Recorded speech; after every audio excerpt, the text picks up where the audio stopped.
محمد یا رب صلی بسم اللہ الرحمن الرحیم۔ سورہ یوسف کا رکوع نمبر 3 اور 12ویں پارے کا رکوع نمبر 13 چل رہا تھا۔ ہم یہاں تک پہنچے تھے وَهَمَّ بِهَا لَوْلَا أَن رَأَىٰ بُرْهَانَ رَبِّهِ كَذَٰلِكَ لِنَصْرِفَ عَنْهُ السُّوءَ وَالْفَحْشَاءَ۔ یہاں سے انشاءاللہ میں آج اس کی تفسیر شروع کروں گا۔ اعوذ باللہ من الشیطان الرجیم، بسم اللہ الرحمن الرحیم۔ وَهَمَّ بِهَا لَوْلَا أَن رَأَىٰ بُرْهَانَ رَبِّهِ۔ قرآن کہتا ہے اگر یوسف علیہ السلام اللہ کی طرف سے کوئی واضح برہان نہ دیکھتے تو اس برائی میں مبتلا ہو جاتے۔ وہ واضح برہان کیا تھی، وہ واضح دلیل کیا تھی، اس کا پہلے ذکر ہو چکا ہے، پچھلے ایپیسوڈ میں بیان کر چکا ہوں کہ انہوں نے اس کا حوالہ دیا انہ ربی احسن مثوایا، کہ اس کا جو مالک ہے میرا، مولا ہے میرا، اس نے مجھے اچھا ٹھکانہ دیا ہے۔ اور بھی اللہ کی نعمتیں اس وقت آپ کے ذہن میں آئی ہوں گی، ان تمام چیزوں کو برہان سے تعبیر کیا گیا ہے۔ کذالک لنصرف عنہ السوء والفحشاء، اس طرح ہوا تاکہ ہم ان سے روک دیں، دور کر دیں برائی کو اور بے حیائی کو۔ یعنی یہ اللہ نے ان کو برہان کیوں دکھائی، ان کا دماغ اس طرف کیوں گیا، ان کا ذہن اس طرف کیوں گیا، تاکہ ہم ان سے برائی کو روک دیں اور برائی سے بچنے کی ان کو گویا ہم نے توفیق دے دی۔ کیوں توفیق دی اللہ تو نے ان کو برائی سے بچنے کی؟ انہ من عبادنا المخلصین، اس لیے کہ وہ ہمارے بندوں میں سے تھے، ایسے بندے جو سلیکٹڈ ہوتے ہیں، جن کو ہم نے اپنے لیے خالص کر لیا ہوتا ہے۔ تو ظاہر ہے ایسے نیک لوگوں کو کے ساتھ اللہ کی خصوصی مدد شامل حال ہوتی ہے۔ اس آیت سے ہمیں یہ بھی پتہ چلتا ہے کہ انسان نیک ہوتا ہے تو اللہ کی مزید مدد ہوتی ہے، اور اللہ کی مدد سے پھر وہ مزید گناہوں سے، مزید برائیوں سے بچتا ہے۔ تو یہ دونوں چیزیں آپس میں لازم ملزوم ہیں۔ آپ نیک بننے کی کوشش کریں گے، اللہ کی مدد ہوگی، اللہ کی مدد ہوگی، آپ مزید نیک بنیں گے۔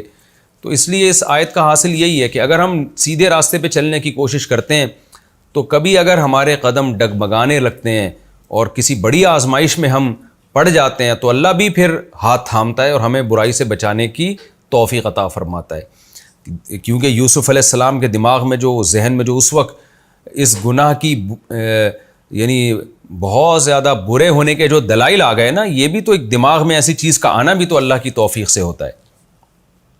وَاسْتَبَقَ الْبَابَ، اور وہ دونوں دروازے کی طرف بھاگے۔ وَقَدَّتْ قَمِيصَهُ مِن دُبُرٍ، اور جو عزیز مصر کی زوجہ تھی اس نے آپ کی قمیص کو پھاڑ ڈالا پچھلی طرف سے۔ وَأَلْفَ يَا سَيِّدَهَا لَدَى الْبَابِ، اب جب دروازے سے آگے نکلے ہیں، بہت سارے دروازے تھے، جیسے شاہی محلات میں بڑے بڑے گھر کمرے ہوا کرتے ہیں، بہت سارے دروازے ہوتے ہیں، اور قرآن سے پتہ چلتا ہے وغلقت الابواب، اس نے دروازے بند کر دیے تھے۔ غلق کا اصل معنی ہوتا ہے تالا لگانا، یعنی پراپر طریقے سے بند کر دینا۔ تو اس سے معلوم ہوتا ہے اس نے دروازوں کو تالا لگا کے یا کنڈی لگا کے باقاعدہ بند کیا تھا۔ اور یوسف علیہ السلام بہت تیزی سے بھاگے، اور ظاہر ہے انہوں نے فوراً دروازہ کھولا، اور جیسی دروازہ کھول کے باہر نکلے ہیں تو دیکھا کہ سامنے جو بادشاہ، جو زلیخا کا جو شوہر ہے، عزیز مصر ہے، وہ کھڑا ہوا ہے۔ قالت ما جزاء من اراد باہلک سوءا، اچھا اس بارے میں نا جو بہت ساری من گھڑت روایتیں بھی ہیں کہ یوسف علیہ السلام نے اپنے والد کی شبیہ دیکھ لی تھی، اس کو دیکھ کر آپ کو برائی سے بچنے کا خیال آیا، اور زلیخا نے اتنے موٹے موٹے تالے ڈالے ہوئے تھے، اور یوسف علیہ السلام جس دروازے کی طرف جاتے معجزاتی طور پر وہ تالا کھل جاتا۔ ان ایسی ہمیں کوئی مستند روایتیں اس بارے میں نہیں ملتی، تو میں تفسیر کے لیکچر میں وہی بات کی کوشش کرتا ہوں جو بالکل مستند، صحیح سند کے ساتھ اور صحیح دلیل کے ساتھ ثابت ہو۔ قالت ما جزاء من اراد باہلک سوءا، زلیخا صاحبہ کہنے لگی کہ جب اپنے میاں کو دیکھا نا اس نے، تو ظاہر ہے انسان کا دماغ جاتا ہے بھئی یہ کیا ہو رہا ہے، تو فوراً کہنے لگی آپ مجھے یہ بتائیے کہ جو شخص آپ کی بیوی کے ساتھ، آپ کے اہل کے ساتھ برائی کا ارادہ کرے اس کی سزا کیا ہونی چاہیے؟ الا ان یسجن، سوائے اس کے کہ اس کو جیل میں ڈال دیا جائے، او عذاب علیم، یا دردناک عذاب دیا جائے، بہت سخت سزا دی جائے۔ پچھلے ایپیسوڈ میں میں نے بتایا تھا نا، پچھلے لیکچر میں، کہ جب انسان چالاکی کرتا ہے نا تو بہت کانفیڈنس کے ساتھ بڑی بڑی باتیں کر رہا ہوتا ہے۔ وہ ہونا یہ چاہیے تھا نارملی کہ عزیز مصر پوچھتا کہ بھئی یہ کیا ہے، تو وہ جو زلیخا تھی وہ کہہ دیتی کہ بھئی یہ جھوٹ بولنا تھا، اس نے تو اس طرح سے بھی جھوٹ بول سکتی تھی نا کہ بھئی یہ میرے اوپر تہمت یہ مجھے ورغلانے کی کوشش کر رہے ہیں، مجھ میں معاذ اللہ بری نظر ڈالی ہوئی ہے، تو جو ہے اب آپ کے سامنے ہے، آپ نے جو سزا دینی ہے دیں، میں کیوں مشورہ دوں کہ اس کی سزا جیل ہونی چاہیے یا کوڑے ہونے چاہیے یا دردناک عذاب ہونا چاہیے، یہ میرا ٹاپک نہیں ہے۔ تو وہ اعتدال کے ساتھ کبھی ایسا آدمی بات نہیں کرتا، ہمیشہ وہ کیا کرے گا، بڑی سیاسی چال کے ساتھ نا کہ ایسا امپریشن سامنے والے پر جائے کہ وہ سمجھے کہ اس سے زیادہ سچ تو دنیا میں کسی نے بولا ہی نہیں ہے۔ یہاں بھی زلیخا نے گڑبڑ کیا کی، نمبر ایک، بادشاہ سے کے سوال کیے بغیر خود ہی بولنا شروع کر دیا۔ نمبر دو، بولنے میں الزام نہیں لگایا کہ یوسف نے مجھے ورغلانے کی کوشش کی ہے، بند کمرے میں مجھ سے برائی کی کوشش کی ہے، نہ بلکہ یہ دونوں باتیں سائڈ پہ رکھ کے نا اس سے پوچھ رہی ہے کہ اب سزا بتائیں کہ اس کی سزا جیل ہو یا کوئی اور عذاب ہو، یعنی اس پر تو ہم نے بحث کرنی نہیں ہے کہ مجرم ہے کون، یہ چلاک لوگوں کا طریقہ کار ہوا کرتا ہے۔ تو یوسف علیہ السلام بول پڑے، قال ہی راودتنی عن نفسی، اس نے مجھے میری ذات سے ورغلانے کی کوشش کی ہے، وشہد، اب ظاہر ہے جب یوسف علیہ السلام چونکہ سچے تھے نا تو انہوں نے کوئی ایران توران کوئی لمبی چوڑی بات نہیں کی ہے، سیدھی سی بات کی، بھئی یہ الزام غلط لگا رہی ہے میرے اوپر۔ تو اس سے بھی ہمیں ایک اشارہ ملتا ہے کہ جو حق پرست آدمی ہوتا ہے نا وہ ٹو دا پوائنٹ بات کرتا ہے، وہ باتوں کو ایران توران کر کے گھماتا نہیں ہے۔ آج لفاظی کا دور ہے نا، صحافیوں میں لفاظی دیکھیں آپ اور اینکرز میں لفاظی دیکھیں آپ، جو جتنا جھوٹ بولتا ہے اتنا ہی باتوں کو گھما کے لمبی ڈیٹیل میں جا کے باتوں کو الجھا رہا ہوتا ہے وہ۔ یوسف علیہ السلام نے مختصر سے جملہ کہا، ہی راودتنی عن نفسی، اس نے مجھے میری ذات سے ورغلانے کی کوشش کی ہے، میں نے برائی کی کوشش نہیں کی۔ وشہد شاہد من اہلہا، تو عزیز مصر کی بیوی ہی کے خاندان میں سے ایک شخص نے گواہی دی۔ یہ کون تھا؟ حدیث سے پتہ چلتا ہے یہ بچہ تھا۔ نبی صلی اللہ علیہ وسلم نے فرمایا 4 بچے ایسے ہیں جو بچپن میں جنہوں نے جو بولے ہیں، اور ایک روایت میں آتا 3 بچے ایسے ہیں، تو ان میں ایک یوسف علیہ السلام کے شاہد کا بھی تذکرہ ہے۔ اب یہ بچہ بالکل دودھ پیتا بچہ تھا یا نابالغ بچہ تھا، اس کے بارے میں مفسرین کی دونوں رائے ہیں۔ اگر یہ دودھ پیتا نابالغ بچہ تھا، دودھ پیتا بچہ تھا، پھر تو اس کا بولنا ہی ایک قسم کا معجزہ ہے، اور وہ یوسف علیہ السلام کے لیے وہ بہت بڑی گواہی ہے، کیونکہ ظاہر ہے دودھ پیتا بچہ، جیسے حضرت عیسیٰ علیہ السلام نے ماں کی گود میں گواہی دی کہ میری ماں جو ہے وہ معاذ اللہ بدکار نہیں ہے، وہ پاک دامن ہے، تو اس کی گواہی شرعاً معتبر تھی، کیونکہ یہ معجزہ، یہ تو اللہ کے علاوہ تو نہیں کوئی بلوا رہا نا اس سے۔ تو یہاں بھی اگر یہ نابالغ یہ دودھ پیتا بچہ تھا تو اس کا بول دینا ہی کافی تھا، اس کا اتنی گواہی دے دینا ہی کافی تھا کہ یوسف علیہ السلام بے گناہ ہے، یہی حجت کے لیے کافی تھا۔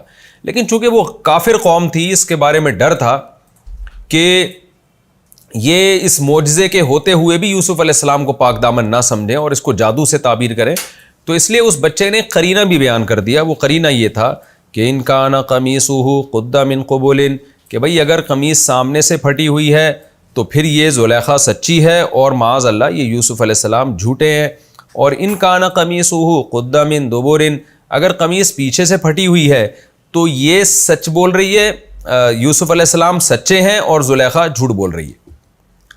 دیکھیں اصولی طور پر، یعنی پہلے تو میں یہ بتا دوں ایسا قرینہ کیوں، اس لیے کہ جب کرتا پیچھے سے پھٹا ہے تو اس کا مطلب یوسف علیہ السلام آگے بھاگ رہے تھے، زلیخا پیچھے تھی، اور اگر آگے سے پھٹا ہے تو اس کا مطلب یہ کہ یعنی معاملہ اس کے برعکس ہے۔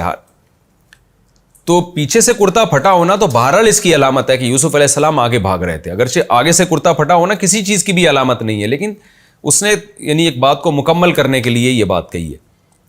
تو یہ ایک قرینہ ہے اس بات کا کہ یوسف علیہ السلام سچے ہیں اگر کرتا پیچھے سے پھٹا ہوا ہے۔ لیکن خوب سمجھ لیں، کسی پر زنا کی تہمت کے لیے یہ دلیل کافی نہیں ہے شرعی طور پر کہ کرتا اس کا آگے سے پھٹا ہے یا پیچھے سے پھٹا ہے، اس کی بہت ساری وجوہات ہیں، یعنی یہ کوئی شرعی دلیل نہیں ہے، خوب سمجھ لیں۔ کیونکہ بعض دفعہ ایسے ہو سکتا ہے کہ ایک مرد جو ہے وہ عورت سے زنا کی کوشش کر رہا ہو اور اپنا کرتا خود اپنے ہاتھ سے پیچھے سے پھاڑ لے، تاکہ بعد میں جب میں پکڑا جاؤں تو میں یہ کہہ سکوں کہ میں آگے آگے بھاگ رہا تھا، یہ پیچھے تھی۔ تو یہ کوئی دلیل نہیں ہے شرعی طور پر، اس لیے زنا میں کی تہمت میں ان چیزوں کا شرعاً کوئی اعتبار نہیں ہے۔ لیکن یہاں پر ایک قرینے کے طور پر اس کو پیش کیا جا سکتا ہے، جیسے جب کورٹ انویسٹیگیشن کرتی ہے، عدالت انویسٹیگیشن کرتی ہے، تو اصل مدار تو گواہ پر ہوتا ہے، لیکن اس کے لیے قرائن دیکھے جاتے ہیں, سیاق و سباق دیکھا جاتا ہے, جائے واردات دیکھی جاتی ہے, اس سے جج جو ہے صحیح فیصلے تک پہنچنے میں یہ تمام چیزیں اس کے لیے معاون اور مددگار ہوتی ہیں.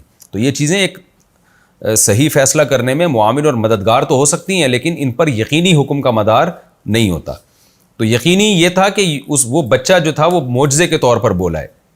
دوسری بات یہ کہ اگر وہ بچہ بڑا ہو چکا تھا, نابالغ تھا بچہ, مگر یہ کہ بولنے کے قابل تھا وہ, تو بھی یہاں پر یہ بات ہے کہ پھر یہ اس کا بیان یہ بھی ایک قسم کا قرینہ ہے کہ ایک سمجھدار بچہ تھا جس نے یہ کہا کہ بھائی ٹھیک ہے, اس بات کا امکان تو موجود ہے کہ کوئی شخص بھاگنے کے بعد اپنا کرتا خود بخود پیچھے سے پھاڑ لے, لیکن ظاہر ہے اتفاقی واقعات میں اس طرف کسی کا دماغ نہیں جاتا. جب ایسے دوڑ لگ رہی ہوتی ہے اور کرتا پیچھے سے پھٹا ہے تو یہ واضح قرینہ اس بات کا ہے کہ زلیخا کی طرف سے زیادتی ہوئی ہے. جب تک کہ وہ اپنے آپ کو صحیح ثابت کرنے کے لیے کوئی اس سے مضبوط قرینہ پیش نہیں کرتی تو ہم اسی کو غلط سمجھیں گے. تو اگرچہ یہ یقین کے درجے میں نہیں ہے, لیکن یہ قرینہ بہرحال ہے اس سے. اور پھر جو مجرم ہوتا ہے نا, اس پر ایک احساس شرمندگی بھی ہوتا ہے اس میں. جب کوئی واضح قرینے سے اس کا مجرم ہونا پتہ چل جائے تو عام طور پر وہ اپنے جرم کا اعتراف بھی کر لیتا ہے. تو بہرحال کوئی بھی وجہ تھی, لیکن اس بات کو ایک علامت کے طور پہ سمجھا گیا کہ واقعی کہ یہ کرتا بھی پیچھے سے پھٹا ہوا ہے تو, اور یہ اتنی افراتفری میں کام ہوا ہے, تو یہ واضح اس بات کی علامت ہے کہ یہ جو ابتدا ہوئی ہے یہ زلیخا کی طرف سے ہوئی ہے. اس لیے قرآن کہتا ہے کہ فلما رأى قمیصہ قد من دبر, جب عزیز مصر نے دیکھا کہ یوسف علیہ السلام کا کرتا پیچھے سے پھٹا ہوا ہے, قال انہ من کید کننا, تو وہ کہنے لگا کہ یہ جو کام تم نے کیا ہے نا, ابھی جو باتیں بنائی ہیں تم نے, یہ تمہاری بری تدبیروں میں سے ایک تدبیر ہے. یعنی خود تم نے یوسف کو ورغلانے کی کوشش کی اور پھر ایسے بہترین طریقے سے اس پہ الزام لگایا کہ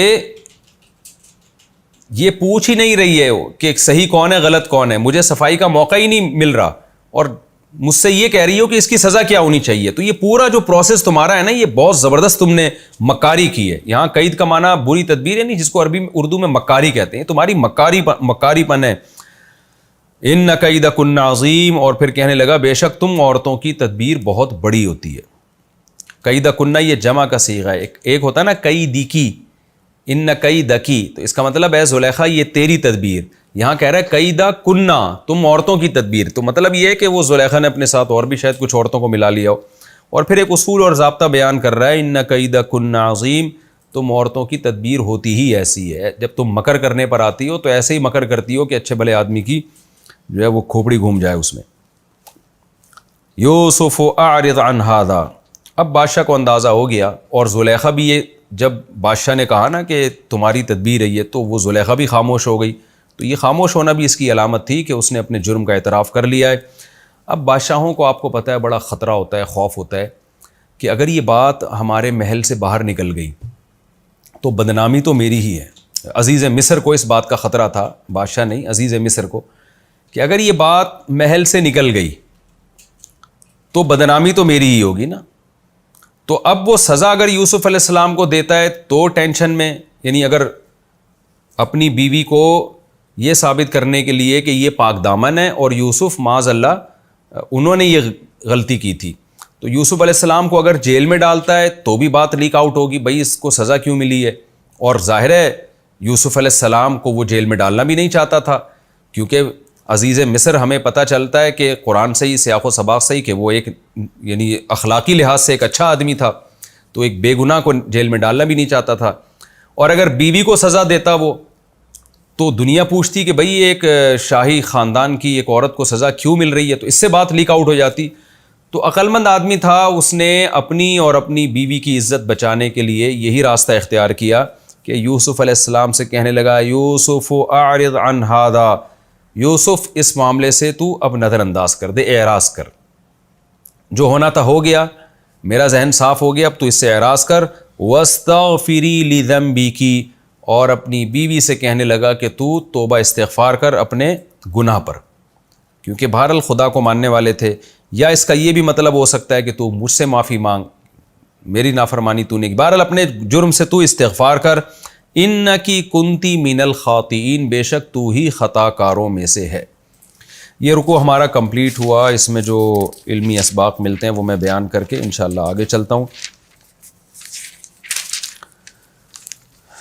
وقال الذي اشتراه من مصر لامرأته اکرمی مثواہ عسى ان ينفعنا او نتخذه ولدا۔ قرآن کہتا ہے مصر کے بازار سے خریدا ایک جس شخص نے، وہ جو عزیز مصر تھا، اس نے اپنی زوجہ سے کیا کہا کہ اس کا اکرام کرنا۔ اسی بیس پر حضرت یوسف علیہ السلام نے آگے برائی سے اجتناب کیا ہے، یعنی حوالہ اسی چیز کا دیا کہ ایک شخص نے میرا اکرام کیا تو میں اس کے گھر میں دست درازی کیوں کروں۔ تو اس سے ہمیں پتہ چلتا ہے کہ آپ جب کسی کو ملازم رکھتے ہیں، غلام بنا کے لاتے ہیں، یا لے پالک ہو، کوئی بھی ہو، ایز اے انسان اسلام ہمیں حکم دیتا ہے، ترغیب دیتا ہے کہ ہم اس کو عزت کے ساتھ رکھیں۔ آپ نے دیکھا ہوگا کچھ لوگ ملازمین کو کیسے ذلیل کر کے رکھتے ہیں۔ میرے پاس تو ایسے بہت سارے واقعات آتے ہیں کہ کھانے کا ٹائم نہیں دے رہے، کھلا رہے ہیں ایسے جیسے جانوروں کے آگے کھانا ڈالا جا رہا ہے۔ تو عزیز مصر کا اس اکرام کا قرآن بھی تذکرہ کر رہا ہے، اور یوسف علیہ السلام بھی اس اکرام کا حوالہ دے رہے ہیں۔ تو غیر مسلموں میں بھی بہت سے ایسے لوگ ہوتے ہیں جو اخلاق کے اچھے ہوتے ہیں، اور ایز اے انسان وہ انسانیت کے ساتھ اچھا سلوک کرنا پسند کرتے ہیں۔ اس کا قرآن نے یہاں بھی تذکرہ کیا ہے۔ دوسری بات یہ، وَكَذَلِكَ مَكَّنَّا لِيُوسُفَ فِي الْأَرْضِ، اللہ کہتے ہیں ہم نے اس طرح سے یوسف کو زمین میں ٹھکانہ دیا۔ کیا مطلب؟ ایک عالی خاندان میں یوسف علیہ السلام کی پرورش ہوئی۔ تو اس سے یہ بھی پتہ چلتا ہے کہ اچھے خاندان میں پیدا ہونا، ایک ایسے اپر لیول کے خاندان میں رہنا، یہ بہرحال ایک اللہ کی نعمت ہے۔ اس سے انسان کے اندر بڑی اچھی اچھی کوالٹیز پیدا ہوتی ہیں، بشرطے کہ اس کی تربیت اچھی ہو۔ تربیت اچھی نہیں ہوگی تو وہی اعلیٰ خاندان کا آدمی، جیسے کہ آج کل آپ دیکھیں جو بڑے بڑے اونچے خاندان ہیں، ان کے بچے زیادہ بگڑے ہوئے ہیں اور غریبوں کے بچے کم بگڑے ہوئے ہیں۔ تو وجہ اس کی کیا ہے کہ وہ تربیت نہیں ہوتی تو وہ زیادہ بگڑتے ہیں پھر۔ لیکن نارملی کسی اچھے خاندان میں رہنا اور معاشی سطح پہ اسٹیبل ہونا، اور ایسے خاندان میں جن کے ہاتھ میں لیڈرشپ ہے، تو ایسی جگہوں پہ انسان کے پلنے سے اس کی جو مینٹل گروتھ ہے وہ زیادہ اچھی ہوتی ہے۔ اس آیت سے ہمیں یہ بھی پتہ چلتا ہے۔ واللہ غالب علی امرہ، اس میں ہمیں کیا پتہ چلتا ہے کہ دیکھو یوسف علیہ السلام کو کنویں میں ڈالا جا رہا ہے، لیکن اللہ کہتے ہیں ہم نے ان کو خوابوں کی تعبیر بھی سکھانی تھی، اور بھی ان پر دنیاوی اور اخروی نعمتیں کرنی تھیں، اور اللہ اپنے معاملے پہ غالب ہے۔ تو اس میں ہمارے لیے امید کی بات ہے، بھئی کیسی ہی ناکامی کی صورتحال پیدا ہو رہی ہو، ہم اللہ سے امیدیں لگائیں کہ اللہ ان ناکامیوں میں کامیابیوں کے نقشے پیدا کر سکتا ہے۔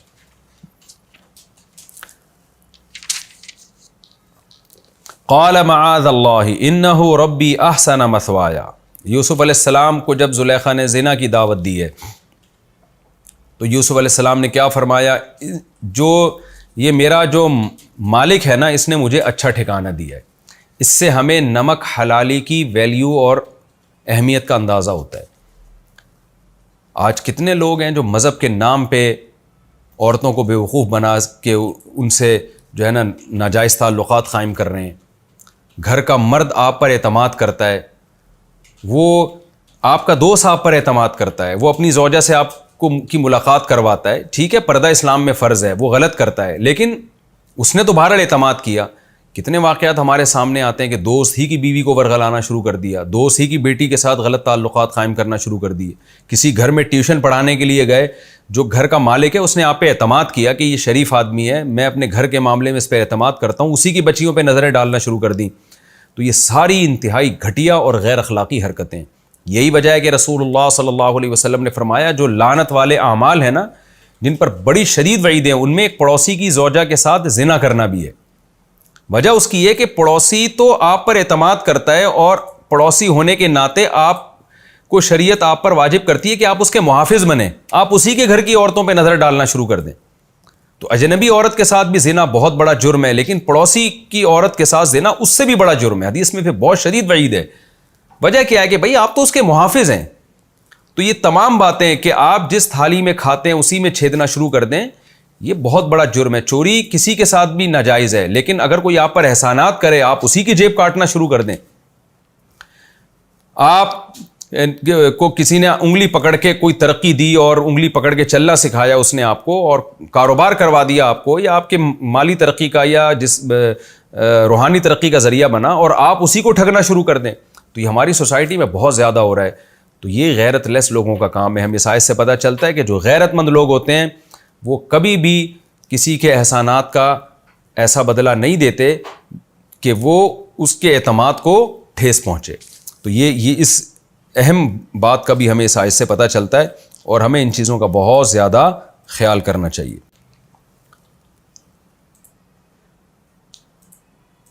اور اس میں ایک اہم ترین بات یہ کہ ان کید کن عظیم، کہ یہ جو بات عزیز مصر نے کہا نا کہ تم عورتوں کا مکر بڑا خطرناک ہوتا ہے، بہت بڑا ہوتا ہے، اور قرآن نے اس کو نقل بھی کیا ہے. قرآن جب کسی کی بات کو نقل کر کے اس پہ رد نہ کرے تو یہ اس کی علامت ہوتی ہے کہ یہ بات کو قرآن تسلیم کر رہا ہے. یہ خود مستقل ایک قاعدہ ہے.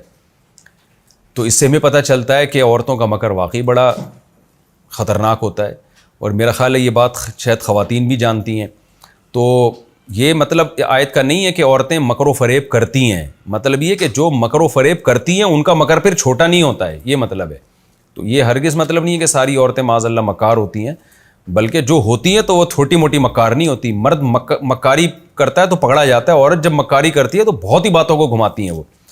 تبھی حدیث میں آتا ہے رسول اللہ صلی اللہ علیہ وسلم نے فرمایا کہ میں نے عورت سے زیادہ عقل مند ترین آدمی کی عقل کو اچکنے والا نہیں دیکھا کوئی. یعنی بہترین عقل والا ذہین فتین آدمی ہوتا ہے، اس کی عقل کو عورت جو ہے نا اچک لیتی ہے، اس کو بیوقوف بنا دیتی ہے. یعنی وہ ایسے جب دیکھا ہے ہم نے بہت سے ذہین لوگ شادی کے بعد الٹی الٹی باتیں شروع کر دیتے ہیں اور اپنی بیوی کے کہلاوے میں آ کے سارے الٹے کام شروع کر دیتے ہیں وہ. تو جو عورتیں مکار ہوتی ہیں یہ ان کی بات ہو رہی ہے، جو ظاہر تفسیر کے لیکچر سنتی ہیں وہ نہیں ہیں، تو ان کے علاوہ کی بات ہو رہی ہے. لیکن جب وہ مکر کرتی ہیں تو بہت، تو اس سے یہ پتہ چلتا ہے کہ مرد کو چاہیے کہ وہ مکار عورت کے بارے میں ہوشیار رہے، اس کی باتوں میں نہ آیا کرے، تجزیہ کیا کرے ٹھنڈے دل کے ساتھ کہ صحیح کہہ رہی ہے غلط کہہ رہی ہے. ورنہ وہ جو عزیز مصر تھا وہ تو باتوں میں آ گیا تھا، وہ تو کرتا پیچھے سے پھٹ گیا تھا، قدرت اللہ کی کہ اس کو اندازہ ہو گیا کہ بھائی گڑبڑ یہاں سے ہوئی ہے، ورنہ وہ ساری زندگی اسی شش و پنج میں مبتلا رہتا. یوسف اعرض عن ھذا واستغفری لذنبک، اس سے ہمیں فیصلوں میں اعتدال کا پتہ چلتا ہے کہ ایک شاہی خاندان کا، اونچے خاندان کا آدمی تھا، اس نے بات کو دبایا، اور ایسے موقع پہ عقل مندی کا یہی تقاضا ہے کہ ایک دم سے آ کے آپ جذبات میں فیصلہ نہ کریں. اس نے کیا کہا یوسف علیہ السلام سے، آپ بھی اعراض کرو اور اپنی بیوی سے کہا توبہ استغفار کر. وجہ کیا تھی؟ اس کو پتا تھا میں جذبات میں کوئی فیصلہ کروں گا تو بدنامی ہماری ہی ہوگی. آج ہمارے اندر یہ تحمل نہیں ہے، بس ایک دم غیرت کا مسئلہ بنا لیتے ہیں چیزوں کو، جذبات میں آ جاتے ہیں، اس کے بعد جو کچھ ہوتا ہے نتائج کو پھر وہ نتائج برداشت کرنے کی ہم میں طاقت نہیں ہوتی.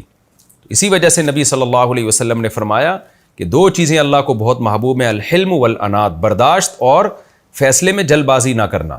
تو یہ دو کوالٹیز ہمیں اپنے اندر پیدا کرنے کی ضرورت ہے. اس کے بعد ہم فیصلہ کریں کہ کس کو سزا دینی ہے، کس کو نہیں دینی، کتنی دینی ہے. جذبات میں انسان فیصلہ نہ کرے. ہمارا رکوع کمپلیٹ ہوا، ہم اب آگے چلتے ہیں. اب میں شروع کرتا ہوں سورہ یوسف کا رکوع نمبر 4 اور 12ویں پارے کا رکوع نمبر 14. حسب معمول اس کا مختصر لفظی ترجمہ مختصر گرامر کے ساتھ، پھر انشاءاللہ اس کی تفسیر. وقال نسوة فی المدینہ، نسوہ نساء، امرأۃ کی جمع ہے، امرأہ ایک عورت، نسوۃ اور نساء یہ پلورل میں آتا ہے، دونوں عورتوں کو کہتے ہیں.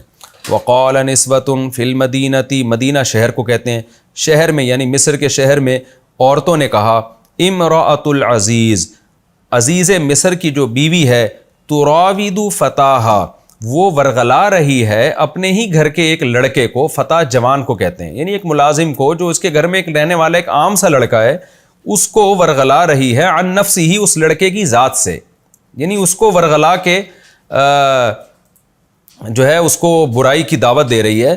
قد شغفہا، تحقیق یہ لڑکا، شغاف کہتے ہیں دل کے اوپر کے پردے کو، شغف کا معنی اس پردے کے اندر داخل ہو جانا. قد شغفہا، یہ لڑکا داخل ہو چکا ہے، اس عزیز مصر کی بیوی کے دل کے اندر داخل ہو چکا ہے. شغف کا مطلب دل میں داخل ہونا، حبا محبت کے اعتبار سے. یہ علماء سمجھتے ہیں اس کو کہتے ہیں تمییز محول عن الفاعل. اصل میں عبارت یوں تھی، قد شغفا حبھا، یعنی قد دخل حبھا فی شغافھا، یوں اس کی تقدیری عبارت بنے گی کہ اس کی محبت اس کے دل کے اندر داخل ہو چکی ہے. انا لنراہا، بے شک ہم، لنراہا لام تاکید کے لیے، نرا کا معنی سمجھتے ہیں، اس زلیخا کو فی ضلال مبین کھلی ہوئی غلطی میں. فلما سمعت پس جب زلیخا نے سنا بمکرہن ان کی بری باتوں کو، ان کی اپنے خلاف بری تدبیروں کو، کہ میرا امیج خراب کرنے کی کوشش میں لگی ہوئی ہیں، یہ بری تدبیر یعنی کہ اس مکر کو جب اس نے سنا ارسلت الیہن تو بھیجا ان کی طرف. کیا مطلب؟ قاصد کو بھیجا. واعتدت اور تیار کیا. اعتداء کا معنی ہوتا ہے تیار کرنا.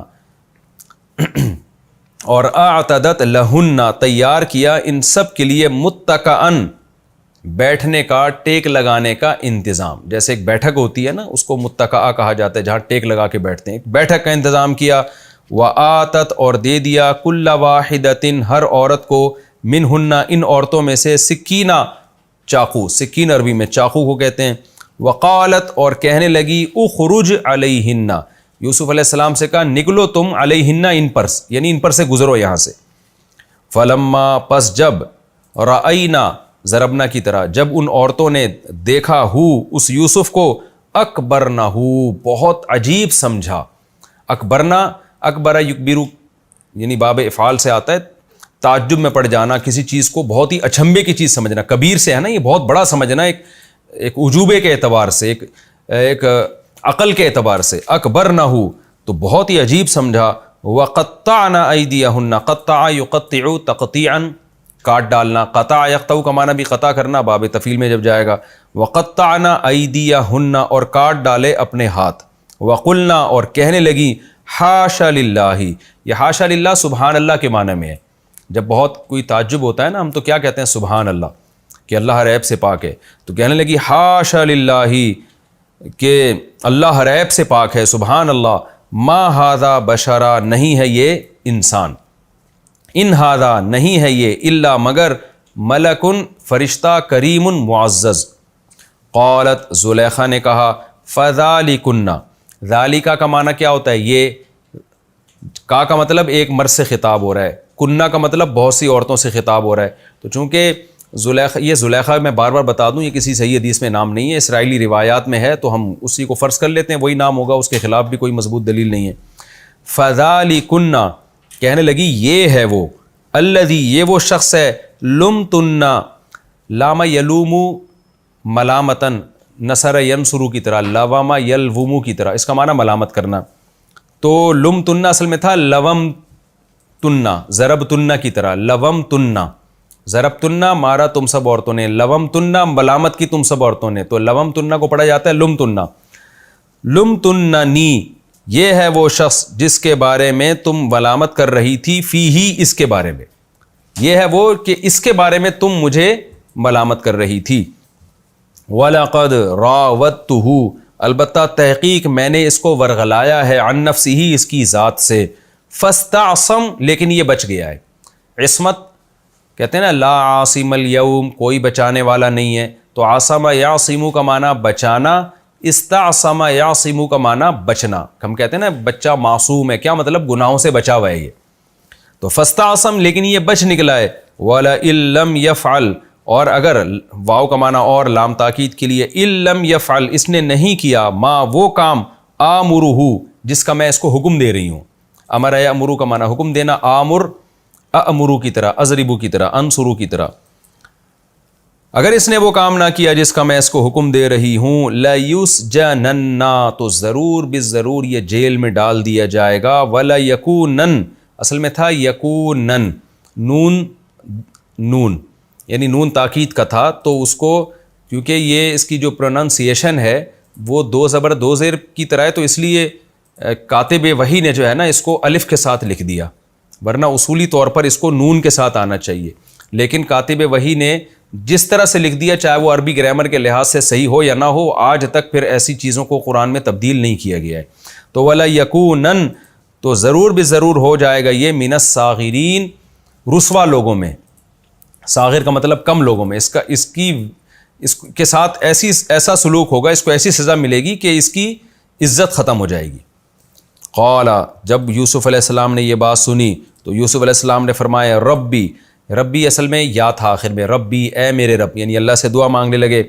ربی السجن احب الیہ جیل وہ زیادہ محبوب ہے مجھے، مما اصل میں تھا من ما، مما اس برائی سے، یدعوننی الیہ جس کی طرف یہ عورتیں دعوت دے رہی ہیں مجھے، وَإِلَّا تصرف، اللہ اصل میں تھا ان لا، اگر لا تصرف عنی تو پھیرے گا نہیں، دور نہیں کرے گا مجھ سے، کیدہن ان کے اس مکر کو، اصبو الیہن تو میں مائل ہو جاؤں گا ان کی طرف، صبا یصبو صبون کا معنی ہوتا ہے مائل ہونا، اصبو اصل میں اصبو تھا، اصبو الیہن تو میں ان کی طرف مائل ہو جاؤں گا، وَأَكُمْ مِنَ الْجَاهِلِينَ اور میں جاہلوں میں سے ہو جاؤں گا، نا سمجھوں میں سے ہو جاؤں گا۔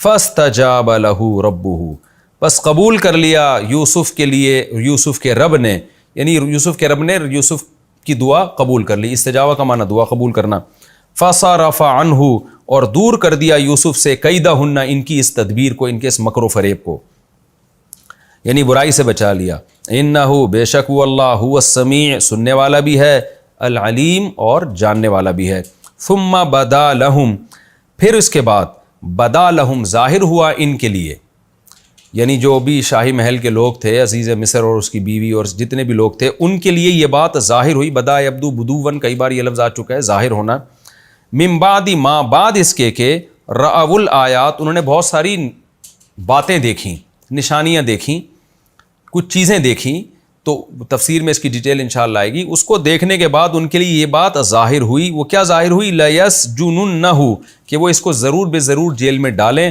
حتیٰ حین ایک خاص وقت تک کے لیے۔ تو یہ لفظی ترجمہ مختصر گرامر کے ساتھ کمپلیٹ ہوا۔ پچھلے لیکچر میں آپ نے سنا تھا کہ، یعنی لیکچر میں تو نہیں اسی لیکچر میں، لیکن پچھلے رکوع کے آخر میں جو ہماری تفسیر کمپلیٹ ہوئی تھی وہ یہ کہ بادشاہ نے کیا کہا کہ یوسف اس معاملے سے اعراض کر، اور زلیخا سے کہا کہ تو اپنے جرم پہ توبہ استغفار کر، تو ہی خطا کار ہے۔ آگے اس رکوع میں قرآن کہتا ہے وَقَالَ نِسْوَةٌ فِي الْمَدِينَةِ لیکن یہ بات بالآخر شہر میں پھیل گئی۔ آپ کو پتہ ہے نیگیٹو باتیں ایسے جنگل میں آگ کی طرح پھیلتی ہیں، ہر آدمی دوسرے کو بتا رہا ہوتا ہے کہ یہ بادشاہ کی بیوی نے حرکت کی ہے اپنے غلام کے ساتھ، اور دیکھو کسی کو بتانا نہیں۔ دوسرا پھر اس کو بتا رہا ہوتا ہے تمہیں پتہ ہے بادشاہ کی بیوی نے، بادشاہ نے تو پابندی لگا دی تھی ایسا کچھ نہیں ہو، بس یہیں بات دبا دو ختم کرو، لیکن ایسے نا ایک کان سے دوسرے کان، ایسے موقع پہ اکثر یہی ہوتا ہے کہ سب ایک دوسرے کو بتا کے یہ کہہ رہے ہوتے ہیں آگے کسی کو نہیں بتانا، وہ آگے 10 آدمیوں کو بتاتا ہے یہ کہہ کے کہ آگے کسی کو نہیں بتانا، وہ آگے 100 آدمیوں کو بتا رہے ہوتے ہیں یہ کہہ کے کہ آگے کسی کو نہیں بتانا۔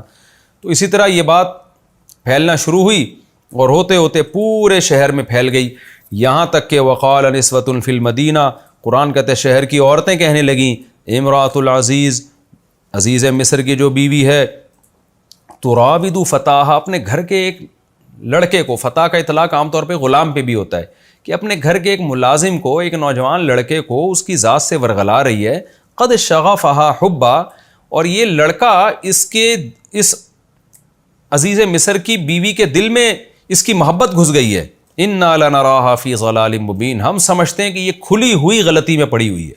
کیا مطلب کہ بھئی رائل فیملی کی، ایک شاہی خاندان کی، اتنی اونچے خاندان کی اتنی خوبصورت عورت ہے، تو اس کا جو ایک معیار ہے یوسف اس معیار پہ نہیں اترتے۔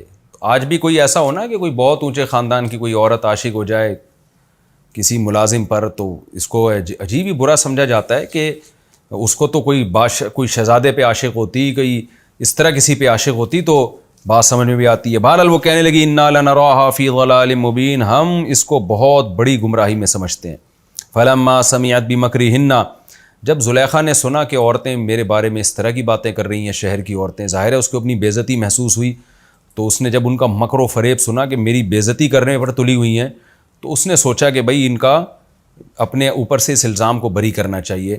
اس نے کیا کیا، ارسلت الیہن سب کی طرف قاصد بھیجا، دعوت میں بلایا، وَأَعْتَدَتْ لَهُنَّ مُتَّكَأً وَآتَتْ كُلَّ وَاحِدَةٍ مِّنْهُنَّ سِكِّينًا سب کے لیے دعوت ارینج کی اور سب کے ہاتھ میں چھری پکڑا دی، وقالت اخرج علیہن اور یوسف سے کہا کہ آپ ان کے سامنے سے نکل کے جائیں۔